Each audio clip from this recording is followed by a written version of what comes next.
বন্ধুরা, ঘরলক্ষ্মী রান্নাঘর থেকে আপনাদের স্বাগত। যে কুমড়ো ফুলটা বাগান থেকে তুলে নিয়ে এসেছিলাম সেটা রেসিপি বলে দেখাচ্ছি। প্রথম থেকে শেষ অবধি পুরো ভিডিওটা দেখতে থাকুন।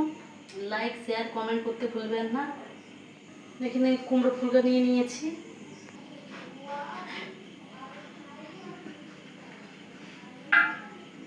দেখুন, এইভাবে আমি কেটে নিয়েছি। এই যে ভেতরে যে ফুলটা ছিল সেটা বের করে দিয়েছি, দিয়ে কুচি কুচি করে কাটবো। দেখুন, এইভাবে আবার কেটে নিচ্ছি।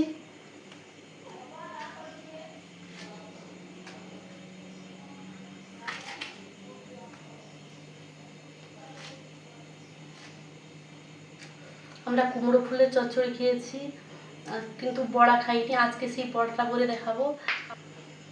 এখানে 2 চামচের মতো বেসন নিয়ে নিয়েছি, কর্নফ্লাওয়ার 1 চামচ নিয়ে নিয়েছি, এখানে হলুদ গুঁড়ো, লবণ, লঙ্কা কুচি, মিডিয়াম সাইজের 2টো পেঁয়াজ কাটা, জিরে গুঁড়ো, ধনে গুঁড়ো, গোলমরিচের গুঁড়ো, আর এই যে ফুলগুলো ধুয়ে তার উপরে দিয়ে দেব।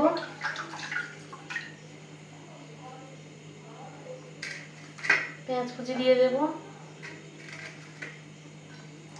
লঙ্কা কুচি দিয়ে দেব।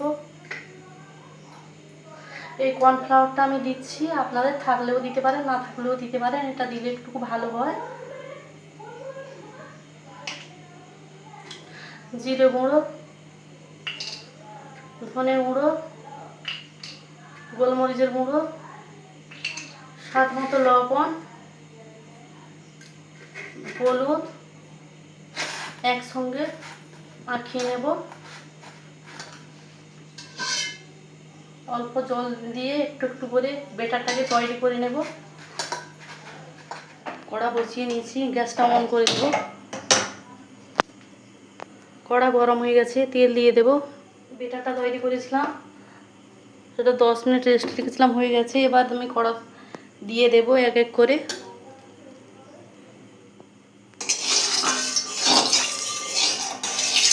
গরম হয়ে গেছে, এবার এক এক করে দিয়ে দেব। এটা হালকা আঁচে ভাজতে হবে, বেশি আঁচ দিলে ভেতরটা কাঁচা থেকে যাবে, তখন খেতে ভালো লাগবে না। আমরা এইভাবে খাইনি, এইভাবে আপনারা ট্রাই করবেন, দেখবেন।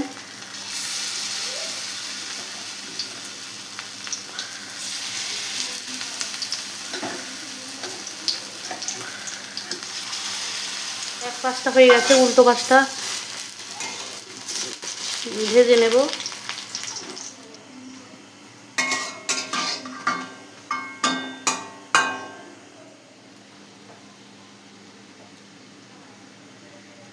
গ্যাসটা অফ করে দিয়েছি, আমার সবগুলো ভাজা হয়ে গেছে, এক এক করে নামিয়ে নেব।